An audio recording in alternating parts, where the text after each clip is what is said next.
మత్తయి సువార్త 28వ అధ్యాయము 20వ వచనము.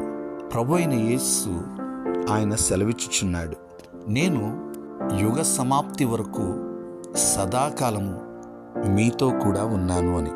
ప్రియులారా, దేవుని వాగ్దాన వాక్యము. యేసుక్రీస్తు ప్రభువారు ఆయన తనను వెంబడించిన శిష్యులతో ఈ వాగ్దానము పలికి ఉన్నాడు, నేను యుగ సమాప్తి వరకు సదాకాలము మీతో కూడా ఉన్నాను అని. ఈ రోజున నీవు నేను కూడా ఆయన శిష్యులమై ఉన్నాం.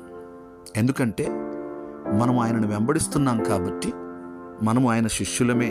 ఈ వాగ్దానము మనకు కూడా వర్తిస్తుంది కాబట్టి ఆయన సదాకాలము మనతో కూడా ఉన్నాడు.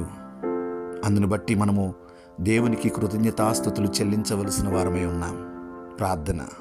పరమ తండ్రి, సకల ఆశీర్వాదములకు కారణభూతుడా మా దేవా, మీకు వందనాలు, స్తోత్రాలు. మాతో కూడా ప్రభు యుగ సమాప్తి కొరకు సదాకాలము మీరు ఉన్నాను అని వాగ్దానం చేయుచున్నారు. మీకు వందనాలు. వాగ్దానం చేసిన దేవుడవు, నీవు మాట తప్పే దేవుడవు కాదు. అబద్ధమాడుటకు నీవు నరుడవు కావు. నీవు నిశ్చయముగా మీరు మీ వాగ్దానాన్ని నెరవేర్చుకునే దేవుడుగా ఉన్నందుకు వందనాలు ప్రభు. అయ్యా, ఈ వాగ్దాన వాక్యముని విని ప్రార్థనలో ఏకీభవించిన ప్రతి ఒక్కరిని దీవించండి. వారి ప్రతి అవసరతలు తీర్చండి. మీ హస్తం వారికి తోడుగా ఉంచండి. వారి ఉద్యోగాలలో, వారి వ్యాపారాలలో, వారి చదువుల్లో, వారి ప్రయాణాల్లో, వారు చేయుచున్న ప్రతి ప్రయత్నంలో మీరే తోడుగా ఉండి నడిపించండి. మీరే మహిమ పొందండి. యేసయ్య నామములో ప్రార్థిస్తున్నాం తండ్రి.